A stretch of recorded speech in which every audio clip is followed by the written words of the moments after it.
Здравствуйте, друзья! Сегодня, проезжая через один из районов города Екатеринбург, мы попали в пробку. Сейчас попробуем объехать ее, но объезжать придется по бездорожью. Но ведь у нас Нива.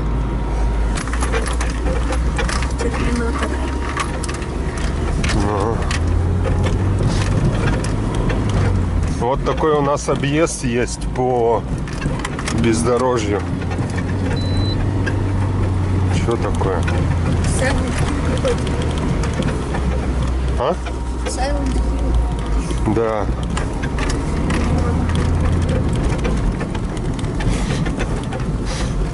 И здесь ездят даже, даже седанчики легковые.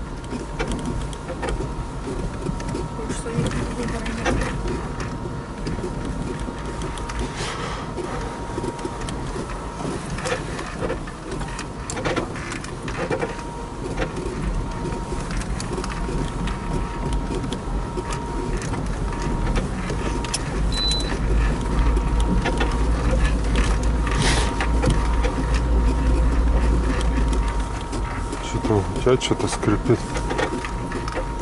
В принципе, на Ниве здесь можно ехать гораздо быстрее, но из-за того, что большое скопление машин, в частности вот, паркетников, таких вот слабеньких. Вот впереди видно Volkswagen Polo, сзади тоже куча седанов всяких едет. Вот за это. Ну, кстати, если на камеру слышно,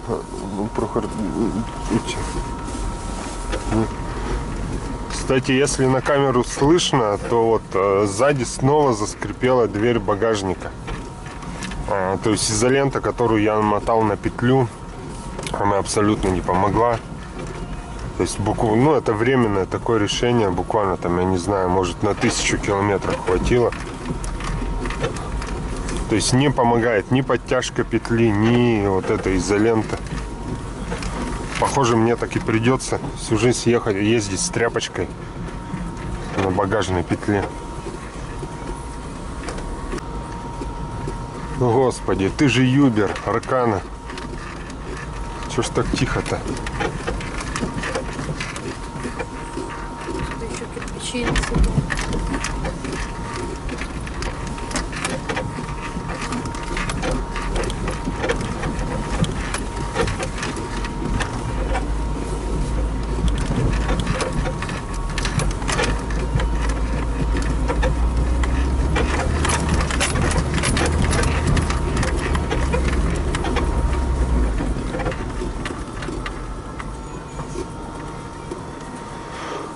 Жалко вот такие автомобили, Делимобиль. Вроде машина-то дорогая, вот она стоит, не знаю сколько, 1,5 миллиона. Вот так вот бросают их, пробитое, не пробитое колесо, как хотят. Я, кстати, ее видел, он частенько там у нас ездит. Ну вот, все, пробку вроде бы мы объехали. Сейчас выезжаем на трассу и едем.